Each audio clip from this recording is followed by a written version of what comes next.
everyone. Welcome to the Epic Vision Zone. My name is Jane Applegath, a former award-winning stockbroker, television producer, yoga instructor, and serial entrepreneur, now founder of the Epic Vision Zone. Here at the Epic Vision Zone, we bring you some of the world's most influential people to inspire you to power up your vision, your voice, and your visibility, because what you say and how you say it are the keys to impacting more people, making more money, and living a life of more abundance and joy. A big thank you to everyone for being here today. Anne Sweeney, one of America's most influential businesswomen, said, "Define success on your own terms, achieve it by your own rules, and build a life you're proud to live." Such is the example of our guest today. Pam Mulhearn is the CEO and founder of her Podium LLC Public Speaking Programs for Women, a serial entrepreneur for over 25 years and a certified professional coach. Pam has pivoted from boss lady to product developer, marketer, wholesaler, and retailer, an entrepreneurial journey that has gifted her with the experience, the expertise, and the drive to successfully mentor you and coach you into entrepreneurial greatness. What led Pam to the work she does today was her haunting fear of public speaking. From budget updates to news interviews, speaking engagements, and more, Pamela's fear of public speaking was so real that just the thought of it would make her shake in her stilettos, as she so put it. But knowing the power behind voicing your message, Pam challenged herself to boldly enroll in a public speaking program. It was then that the inspiration came to create a public speaking program exclusively for women, a place of no judgment and support. Her Podium was born. Today, Pam collaborates with women to empower their voices. From entrepreneurs to emerging speakers and corporate women's groups, she believes every woman has the value to contribute to the world. Her motto, as she puts it, empower a woman's voice and she can change the world. Welcome, Pam. Thank you so much for being here today. Thank you so much for having me, Jane. I am excited to be here in the Epic Vision Zone. Well, we're excited to have you, and I can't wait for this topic. I mean, it is something that I come across every day, and it's no secret that we all have been there at some time in our lives, myself included. So let's start with choosing the entrepreneurial journey. Your history as an entrepreneur, why the entrepreneurial journey for you? Okay, well, that's a great place to start right back in the beginning. I was in corporate until I started having children. And I have a husband that travels all the time. And the corporate life was not going to work for me and my three small children. So I started my first business. And it gave me the flexibility to have time in my schedule to go to their games. I was always sitting in the bleachers, and I could work during the day, and then when they I'd go to their games in the afternoon, and then at night I could work again. So it just freed up my life. And that feeling of creating something and feeling empowered about it was it just was like running through my veins. It was a beautiful thing. I can feel that. I mean, when you allow yourself to step into that role, it gives you a kind of space and openness that you don't have in corporate, because as we know, they all like to put us in a box. And by nature, and by nature, as humans, we're not meant to be in the box. So I love that you took that upon yourself, and had the knowledge or the chutzpah, to take the risk and step into that. So your previous businesses and lessons learned, what businesses did you have? And just name three of the greatest lessons that you learned during that time in your different roles. Okay. So the first business I started was an embroidery and garment printing business. And I had it in my home. I had industrial machines. I had inventory. I had 6 part-time employees in my home. The noise level was like being at LL Bean and like all the embroidery machines going. It was insane. But what I did was I worked with yacht clubs and golf clubs and schools, and I had a wholesale business, and then I had a retail business for people that just wanted to order off my online store. Lesson one, don't have employees in your home. So that was for sure. Okay. And this, not that they were, and the ladies were fantastic, but it's just intrusive to have people in your home. So I should have moved it out to another place, but at the time I was trying to save money. And so, you just do it in your home. The kids are playing outside, you can see them. So it worked out well, but never again. The second place I had was a retail clothing store for teens, and I had a business partner at the time. And I thought, this is going to be great. I'll only have half the responsibility, and I can, be at the kids' schools when I needed to be. You're still locked down to work hours, right? So whatever the store hours are, I'm still there. Holidays, I was still there. It just didn't work out. So I was able to sell that and move on to the third thing, which was that I went to school and I became a life coach. And my niche that I wanted to work with was what I knew best. And at the time, my children were starting to leave the nest. And I was a midlife woman looking for that next thing, what was going to happen. It just morphed into what I should do, right? So I think they're an undervalued population in our country, and I just wanted to help them, give them a little bit of support. So that worked out well. I would say my biggest lesson overall is the ability to pivot. When something doesn't feel right, when something's not happening the way you want it to, then, just make a change. Don't stick with something that's not working. So I would create, build, and then sell, and it worked well until now. And now I feel completely in alignment. I mean, like, this is what I'm supposed to be doing.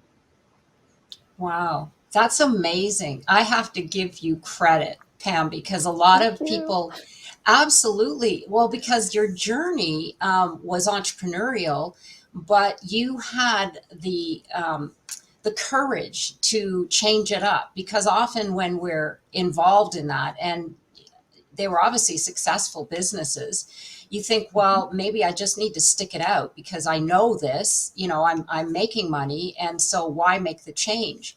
But that is incredible. I love that you said the overall lesson is to learn and maybe accept what's not resonating and then make that pivot, which is something so crucial today.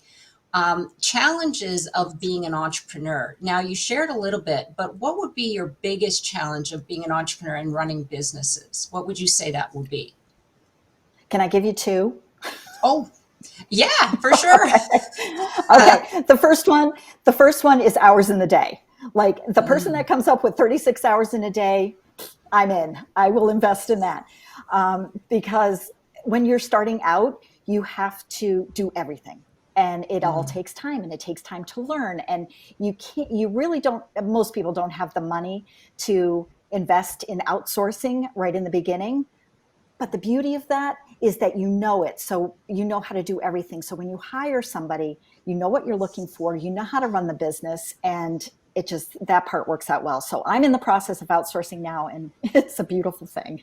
So the next thing that I would share with you is that you need to show up when you're invited to speak. Like, that's really important. And as a transition coach for women's groups would hear about me, and then they would want me to come speak at their luncheons or come speak at a meeting. And this is how it would go down. I just want to share a quick story with you. Sure. So they would invite me to speak, and they would give me a day and time that I was going to do it. I'm like, this sounds great. Let me go check my calendar, and I will get back to you.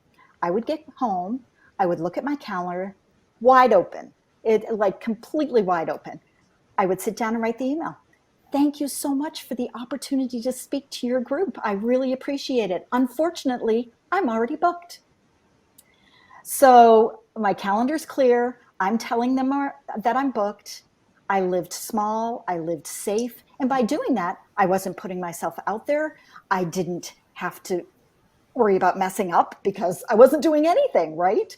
So I lived like this for years. And then I decided to enroll in a public speaking course, and it changed my life. Wow, that's amazing. It was so the fear was so strong, It was because you ridiculous. yeah. Well, and it is different. Like what we're having now is a conversation. I feel that, it's not as intimidating as maybe standing up. Maybe if it's a round table, that's a little another step. But when you stand on a stage and you're doing a presentation, that's a whole nother step. But that is fantastic. And you see now here you are leading this charge. So I think it's wonderful. Like you said, it's come full circle and this is what you needed to be doing. So you had to take charge. I love it. So Mhm. tell us the biggest fears, because I know public speaking is way up there on the scale of fears for individuals, women and men, across the gamut. And what has been in public speaking some of the greatest fears that you have found when you're coaching individuals? So the majority of my students, when they come in, they are, I ask them what their fears are, because we deal with limiting beliefs on our first class of every course that I teach, which is a little different from the traditional courses. I'm like, let's get to the root of why you have this fear, right? So it can show up as physical symptoms or emotional symptoms. The physical symptoms may be tightness in your chest or racing heart. You may start sweating. You may feel nauseous. Your tongue gets tied. You start stumbling over your words. So those are the physical symptoms. The emotional symptoms, they can be huge. I mean, they can really shut people down. So it's that lack of confidence that you might have, that you're not smart enough, skinny enough, pretty enough to stand on a stage. The audience won't be interested in what you have to say. You're not worthy of being on the stage. Mm. Like, that's a big one. Women and their worth. They're not worthy. Who would want to hear what I have to say, right? And then the whole overarching umbrella of all the emotional fears is, what if I mess up? Right? Oh, yeah. So What if I'm human? that's it. Exactly. Like, who doesn't have this fear? So the first class, with all our courses, we deal with limiting beliefs. And in the class, we do an exercise to kind of back it up and find out where this limiting belief might have come from. And I know for myself that I was an incredibly shy child. I would stand in the corner, and I didn't want to put myself out there because I didn't want to be ostracized in any way. I moved so many times as a child. It was just like, oh, they're letting me in. I want to be there, right? Don't say anything. Don't mess this up. They are accepting me. But it could be so many things that plant this seed of limiting belief. So it could be a teacher that says something to you, or a coach, or a friend, or a parent. I mean, it could be like nothing that they mean to do to you, but it plants that seed, and then it starts to grow, and that becomes your story. So if somebody says to you, "Oh, geez, you're not good at math," well, then the CPA looks back at that, 25 years later, and says, I'm not good at math. But they really are, right? So, but they have this thing in their head that they are not good at math. The other area that limiting beliefs comes from is it could be cultural or religious. Children should be seen and not heard. I mean, if you hear that all your life, that shuts you down, right? Culturally, if you come from a family that don't embarrass the family, don't do anything that put shame on our family, right? Why would I speak? I take that risk of embarrassing my family who I love. So it can begin small, and then the story builds, and it makes you feel like you're not good enough, you're not worthy enough, you're not smart enough, et cetera, et cetera, et cetera, et cetera. I mean, the list goes on and on and on. So in the first class, we mine this out and we bring it into the sunlight. And I have to say that one of the biggest ones is perfection. And women are so worried about not doing it perfect. And my feeling in that, and this is how I address it. I mean, I have classes of 8. 7 out of 8 women will be like, perfection is what it is. And I say, be the B plus. You don't have to be the A, just be the B plus. It's going to be perfect at B plus. So that's, that's what it's all I, about yeah. I love it. That is so powerful. It's funny because you said perfection, and I just learned that that's a limiting belief habit. So it's interesting for that. But this segues perfectly, Pam, into our next question, because it is, tell us about her podium. So you gave us some insight into where we start with unpacking those limiting beliefs, but give us some more information, because this is, for me, this is sounding like it's much more than just learning how to speak. This is it. I think there's a lot more that women learn when they walk away from this program. So delve into it. Okay. Thank you for this opportunity to speak about this, because it really is a different kind of program. So Yeah. once we find those limiting beliefs and someone's in the program, we work on a couple of areas. Impromptu presentations, especially for entrepreneurs. I mean, that's really important. You're at a chamber meeting, the speaker doesn't show up, the person in charge comes to you and says, hey, you've got 5 minutes, talk about whatever you want. You've got to have that muscle ready to roll. Introduce something, talk about what you introduced, and then wrap it up, right? You've got 5 minutes to do it. So we work on that every single class that we meet. The second thing we do is prepared presentations. So you have an opportunity to talk about, well, some of them we have topics for you in our upper classes. You pick the topic, but talk about whatever it is you want to do. There's a script. We tell you how to organize it. There is an outline. We give you all the tips. And then once you present, the speeches become vetted, because the other people in the class and I give feedback to you. So we're like, oh, you could engage us more if you talked about this, or ask us this question, or whatever it is. So we give feedback to everybody. So as I said, there's 2 levels of the program. Level 1 is to empower women's voices. And this is for the women that are really, really nervous. They're just like, oh, I don't know if I can do this. I'm like, just try. I bet you can do it. And the topics we have, I think, have them learn more about themselves. Like, one of the speeches is on, what does success mean to you? I mean, nobody gets the opportunity to answer that question. I mean, it's a big one. So how can you set a goal if you don't even know where you're going to get to? And then level 2 is really for entrepreneurs that want to start building their speaking library. Because why reinvent the wheel every time you are asked to speak? If you can have 4 speeches that are vetted by your fellow students and me, and they are tight speeches, and you can always expand upon a speech, but if you've got these already ready to go, it's just awesome. You don't even have to think about it. Just pull it out of your library and tweak it a little bit, and it's done. And we all know that, number 1, public speaking will get you clients, customers, whatever it is that you're looking for. So we offer level 2, 2 levels of course. The first one is to empower a woman's voice, and that's for women that really are not comfortable in front of a crowd at all. They're not even comfortable sitting around a conference table and introducing themselves. So this is really the basics, and we want to get them to the point where they're comfortable just even saying who they are and what they do and why they're here, right? But they do actual speeches, and they are speeches that are topics. Like, one of the topics is success, and they have to write a speech on what they think success is. And the speech is only like 5 minutes, but it gets them out there, it gets them doing it, and it's unbelievable the progress they make by the time they graduate.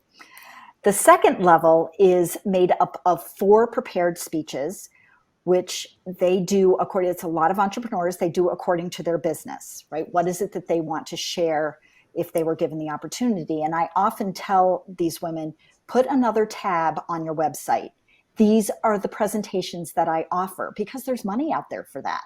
So put those speeches up there, and then the company can come and see, ooh, geez, Susie speaks about, I don't know what, whatever it is, right? And geez, she might be good for our company. So they don't have to reinvent the wheel every time that they are asked to speak. They can reach into their speech library. They have 4 speeches in there, and they can take it from there, maybe with a few tweaks.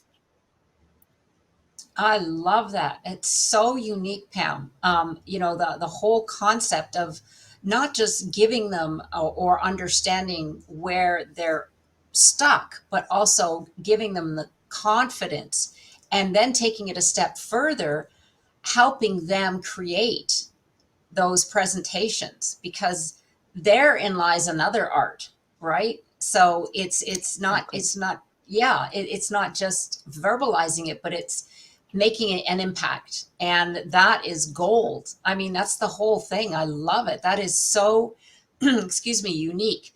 Well, give us some idea about the backgrounds of some of your students, because I know they come from all walks of life. They do. And they come from all over the country, and it's really fun to meet people from other places, and it's amazing the connections that are made. I mean, this is a tight group of 8 women that are together for 4 months, and they really get to know each other, and then they do collaborations, and it's just a beautiful thing. So we have women from all kinds of backgrounds. We have entrepreneurs, we have moms that are involved in the PTA and in clubs that are afraid to present a budget. We have attorneys, we have doctors, we have CPAs, we have C-suite women that come and take our classes. We have therapists and coaches. And one of the things that I have learned over the years is that a lot of education and letters after your name doesn't give you confidence in speaking. So we all need assistance, and it is not something to be ashamed of. It is right up there, fear of public speaking with fear of death. So my husband says that my marketing should be public speaking or colonoscopy. Like, that's what I should put on a billboard. And I think most people would pick the colonoscopy. So, That's too funny. Yeah, that's it. I don't know. People might be confused and like, is she a doctor or is she a coach? that is true. Oh my gosh, that's too funny. Well, you could distract them with the colonoscopy while they make the speech. No, it's okay. I'll just get carried away. So the importance, that was so funny. The importance of public speaking. So given that, give us 3 reasons why public speaking is vital to becoming a successful entrepreneur, because there is a lot to unpack, but presentation and who we are, especially today in the virtual world, right? Absolutely. Yes. So being able to public speak, especially as a business person, expands your world. It expands the scope, it expands who knows about you, and it gives you the platform to talk about what your product or your service is to find potential clients. You have an opportunity to change how people think, how they feel, and how they spend, right? So you give them a new way of considering something, and that's really important. So it's important to be able to get your message across in some way. And it may just be in little snippets, or it may be in some big presentation that you're giving. So if you want to make a difference in the world, presenting will give you a clear path towards this. So I I don't know if that love answers that. your question. Okay. Yes, it does. That is it. Okay. You make an impact. I mean, Yes. it's like, you could have the greatest secret on earth, but if you Right. don't speak it, no one's going to know. That is so powerful. So that therein lies the importance of it. But on a personal level, I know that this can help individuals. Give us some insight into that.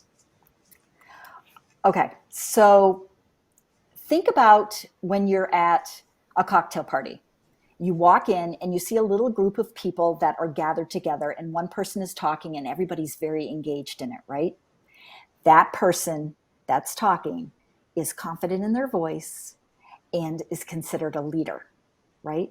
That's who you want to be. You don't want to be the person standing on the sidelines. You want to be the person that people gather around you and say, "Ooh, she has something important to say. I want in," right? So the confidence that you get from being able to speak shifts your mindset from that of one that is shy and uncomfortable to that one that has something to share with the world. So it's really important for everybody, everybody, everybody should have some level of confidence in what they have to say. Absolutely. It's really interesting because my nephews went to a private school. And in that, they had to, these were little guys. I think he was like from probably age 10 or 12. They begin to teach them to present on stage, which was really fascinating, because you don't hear about that much in public school. I went to public school. I never learned that. But what a skill to learn when you're young, because you're right. It does shift your mindset. It gives you confidence, and like you said, leadership skills, and it really can make a whole difference in your life. So yeah, I agree 100%. So what are some tips that you could give us to our listeners about public speaking? Oh, I have so many. I'm going to limit it to 3. Okay. All right. Tip away. Number one is build story. And this, I'm sure, speaks to your background, Jane. Build story into your presentation. So when you tell a story, you are giving people the opportunity to remember something of the presentation. When you're giving a lot of information, the one thing they will remember is that story. And especially when you're an entrepreneur, to be able to take that one story and say, hey, I listened to Jane speak the other day. It was amazing. Let me tell you about the story she told us, right? And it spider webs out, and then people start to hear about you, and then they ask about you, and then they look you up on the internet, and it just snowballs. It's just an amazing thing. So that's my first tip. My second tip would be to consider yourself a 4th grader in a room of 3rd graders. Okay? So think about back when you were in elementary school and you were a 3rd grader and you looked up to those 4th graders. They were walking in the halls and they had a little swagger to them. They knew everything that was going on in the school. They were knowledgeable. They were keepers of that knowledge, right? When you're standing in front of an audience, they're 3rd graders. You're the 4th grader. You know all the information and you're going to share it with them. So next time you're on a stage, you think about that. You're the 4th grader. That's like, people come back even years later and they're like, I've been the 4th grader. So people remember that. The third tip that I will give you is the power of the pause.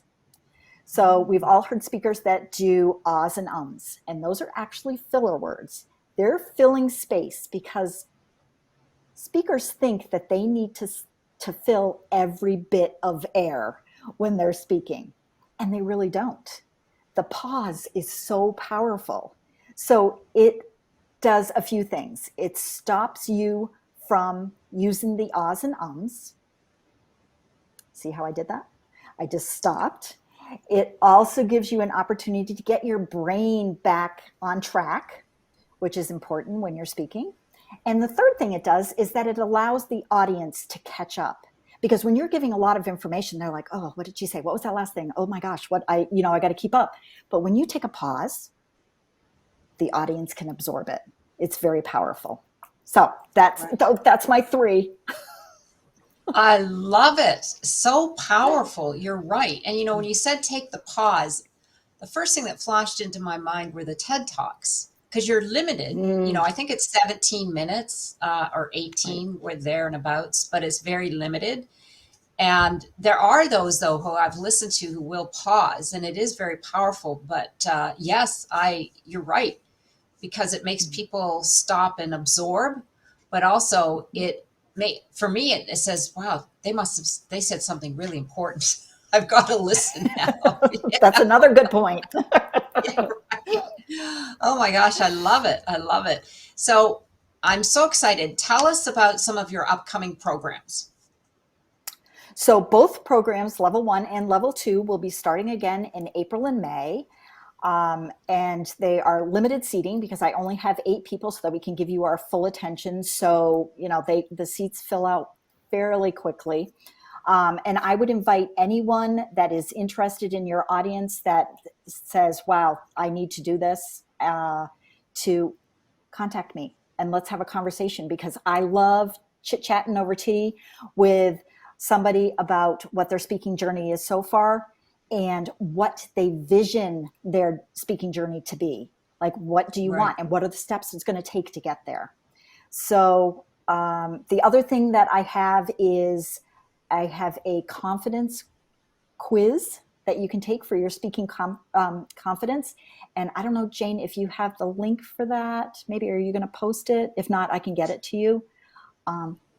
We will definitely. If we don't have the link, you Okay. can shoot it over to us Okay. because we will have all that information on your bio page Okay, for beautiful. sure. That would be great. Yeah. So those are two things. We have both courses starting up again in April and May, and then the confidence quiz, which is kind of fun to take and see where you are on the charts. So Yes, I would say to everyone, just take that quiz. I mean, it really is fun and it's engaging and it's really interesting to see, mm, where you stand. And also now you say you have these coming up in April and May. Then do you have another set later on throughout the year? yes. So I just Okay. started classes in February. It's like every 2 months I usually start the Okay. classes.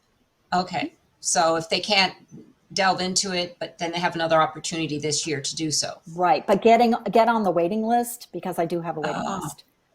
okay, right. So there you go, ladies. Get on the waiting list because there's no time like the present to step up and have your voice heard and have yourself seen. So, any Mhm. last thoughts you'd like to share with our audience, Pam? Well, I think my motto says it all, empower a woman's voice and she can change the world. I've seen it happen so many times that women come in and they are so, so nervous.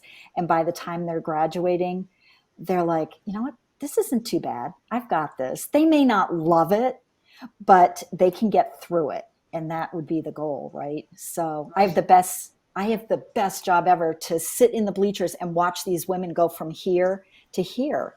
Everybody's on their own journey and they all improve. And it's amazing. I love that. I love it. I am so excited about your program, Pam, and what you teach. Because this is really, there's no time like the present. And, we're all pivoting and it doesn't even matter. I mean, you might need your voice to apply for a job. It's not Yes. just limited to entrepreneurs. You might need to find your voice as a young person to speak to the person who may be the decision maker in what university or college you go to, because I'm sure they all have interviews. Finding Right. your voice is for everything. I mean, there are so many possibilities and opportunities. So this is really widespread, and I love it. I love what you're doing. I love the sound of your unique program. And like I said, I encourage everyone to go and take that quiz. That information and all of Pam's will be available on her bio page at the Epic Vision Zone. And because we're here, I have one last question for you, Pam. If your life were an epic story, what would the title be?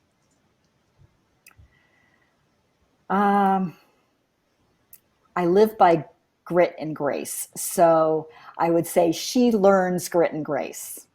I have the grace to take a chance, the grit to take a chance on something, and the grace to pivot when it's not working out or I need to go a different way. So, Mm, and one last thought that I would love to leave your listeners with is that life's journey is not a straight line, and just plan on it being a zigzag path and put one foot in front of the other and just do it with grit and grace. I love it. That's it. Put one foot in front of the other with grit and grace. That tells a story right there. I see that paints a picture. So I'm like, wow, that's interesting. When's the book coming, Pam? In your spare It is time, right? it is in progress. So thank Really? you for asking. Yes, it is. It is in progress. Oh, So I do think it's needed, and I will let you know when it comes out. you have to. I want to have you on again. Oh my gosh, that is so exciting. Will it be this year? Hopefully, they will. It's okay. I won't Hopefully, hold you to it. I know there's a lot on your plate. I know it's like juggling balls, right? What should you do first? it is. I I call myself I a get it. plate spinner. Yeah, I'm spinning Hi. plates all the time. Yeah, yeah, I love it. I love it. Well, listen, once again, Pam, I wanted to thank you so much for being here and for your time. And be sure to visit Pam's website, herpodium.com. Again, that will be on her bio information. And check out her quiz and her social media. And you can find all of that once again here at the Epic Vision Zone. And be sure to connect with me on Instagram at Jane Applegath and check out how you can become an epic entrepreneur at janeapplegath.com. This is the Epic Vision Zone, transforming your dreams into epic success.